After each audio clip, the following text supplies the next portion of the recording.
एक और breaking news बता दें।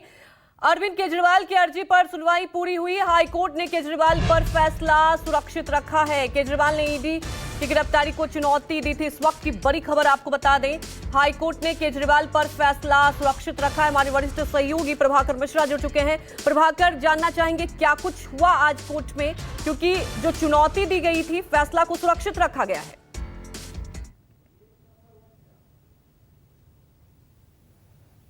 जी प्रभाकर। जब गिरफ्तारी हुई, गिरफ्तारी के पहले अरविंद केजरीवाल देखिए, अरविंद केजरीवाल की गिरफ्तारी के पहले अरविंद केजरीवाल हाईकोर्ट गए थे और हाईकोर्ट में उन्होंने तब प्रोटेक्शन मांगा था कि उन्हें गिरफ्तारी से प्रोटेक्शन दिया जाए। हाईकोर्ट ने कोई राहत नहीं दी थी। उसके बाद गिरफ्तारी के बाद अरविंद केजरीवाल की तरफ से हाईकोर्ट में याचिका दायर की गई और उसमें कहा गया कि उनकी गिरफ्तारी गलत है, उनकी गिरफ्तारी की कोई ज़रूरत नहीं थी और उस आधार पर उस गिरफ्तारी को चैलेंज किया गया।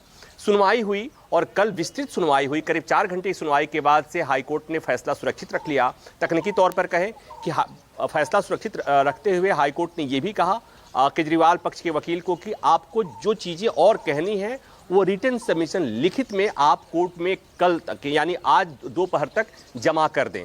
तो अभी उनको रिटन सबमिशन आज सबमिट करना है। तो ऐसे में आज फैसला आएगा इसकी उम्मीद करीब करीब नहीं है, क्योंकि अगर दोपहर के बाद उनके तरफ से रिटन सबमिशन जमा होगा, उसके बाद से आर्गुमेंट और रिटन सबमिशन को देखने के बाद इस मामले में कोर्ट फैसला लिखेगा और उसके बाद फैसला सुनाएगा।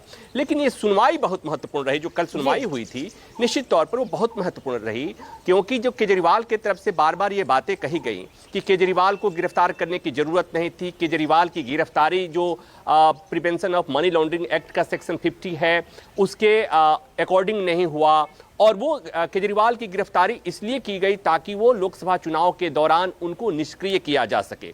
तो गिरफ्तारी की टाइमिंग पे सवाल खड़ा किया गया। तो लेकिन जो ईडी की तरफ से जवाब दिया गया था वो भी बहुत महत्वपूर्ण है।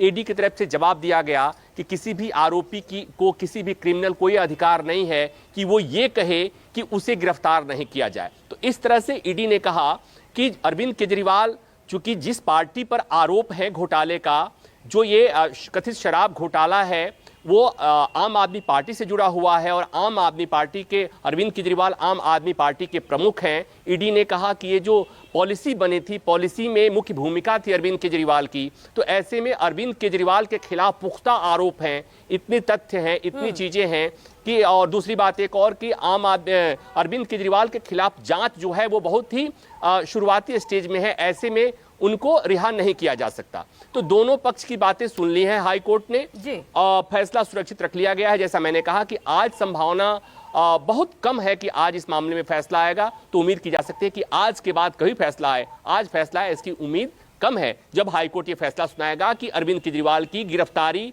सही थी या गलत थी, रिहाई होगी या नहीं होगी। एक बात और कि अरविंद केजरीवाल, ईडी ने यह भी कहा कि अरविंद केजरीवाल को जब 15 दिन की न्यायिक हिरासत में भेजा गया था तो ईडी ने न्यायिक हिरासत में भेजने को उस फैसले का विरोध नहीं किया था। बिल्कुल, अब देखने वाली बात यही होगी प्रभाकर कि आगे क्या होगा।